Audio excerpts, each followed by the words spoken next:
नमस्कार साथी, फिर से एक और जानकारी लेके आ गए हैं। आप लोग कैसे हैं? उम्मीद है कि आप लोग स्वस्थ होंगे। जानिए श्री कृष्ण ने ब्रह्मा जी का कैसे तोढ़ा घमंड। भगवान श्री कृष्ण ग्वालबालों को बछड़ों सहित यमुना जी के पास ले आए। दिन अधिक चढ़ जाने के कारण सभी को भूख लगी थी। बछड़ों ने यमुना जी का पानी पिया। ग्वालबाल भगवान के साथ भोजन करने लगे।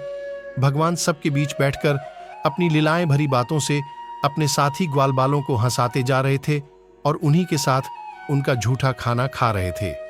ये देखकर ब्रह्मा जी को लगा कि ये भगवान नहीं हो सकते। अगर ये भगवान होते तो ऐसे सभी का झूठा नहीं खाते।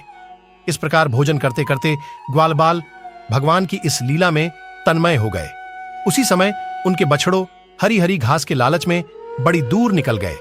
ग्वालबाल बछड़ों को वहां न पाकर घबरा गए। भगवान ने कहा, घबराओ मत, तुम सब भोजन करो, मैं बछड़ों को लेकर आ जाता हूं। ब्रह्मा जी प्रभु के द्वारा अघासुर के मोक्ष पाने को देखकर आश्चर्यचकित थे। उन्होंने सोचा, भगवान श्री कृष्ण की कोई और लीला भी देखनी चाहिए। ऐसा सोचकर ब्रह्मा जी पहले तो बछड़ों को ब्रह्मलोक में ले आए।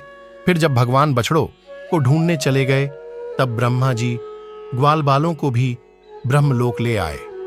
भगवान श्री कृष्ण बछड़े न मिलने पर यमुना जी के तट पर वापस आ गए, परंतु वहां ग्वालबालों को भी न पाकर वह सोचने लगे कि भोजन करने के बाद सभी कहीं खेलने न चले गए हों।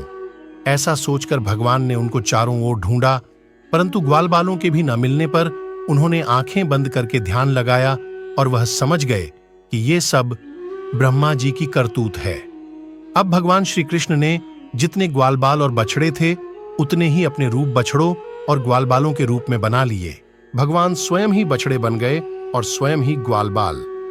अपने आत्मस्वरूप बछड़ों को अपने आत्मस्वरूप ग्वालबालों के द्वारा घेर कर अपने ही साथ अनेक प्रकार के खेल खेलते हुए ब्रज में प्रवेश किया। जिस ग्वालबाल के जो बछड़े थे उन्हें उसी ग्वालबाल के रूप में उनके भिन्न भिन्न घरों में चले गए। इसी तरह प्रतिदिन भगवान श्री कृष्ण उन्हीं बछड़ों और ग्वालबालों के साथ वन में जाते और संध्या को अपने अपने घरों में लौट जाते। इस प्रकार करते करते 1 वर्ष बीत गया। तब तक ब्रह्मा जी ब्रह्मलोक से ब्रज में लौट आए।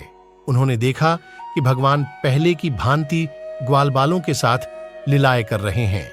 वह सोचने लगे कि गोकुल में जितने भी ग्वालबाल और बछड़ीडीहे थे वो तो मेरी मायामयी शैया पर सो रहे हैं।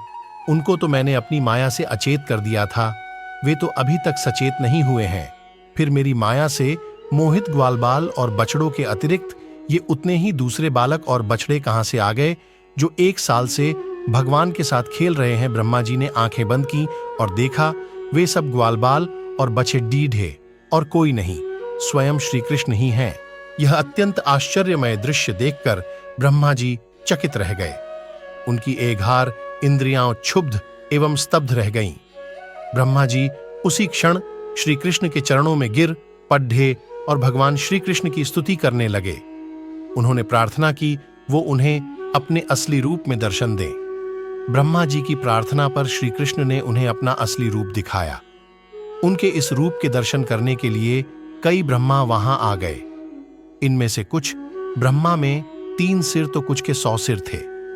अपने अलावा इतने ब्रह्माओं के देख ब्रह्मदेव ने पूछा, हे प्रभु, ये कैसी लीला है? इस पर श्री कृष्ण ने कहा, हे ब्रह्मदेव, इस जगत में केवल आप ही एक ब्रह्मा नहीं हैं। जगत में कई सारे ब्रह्मांड हैं जहां पर कई ब्रह्मदेव मौजूद हैं। इन सभी का अपना अपना कार्य है।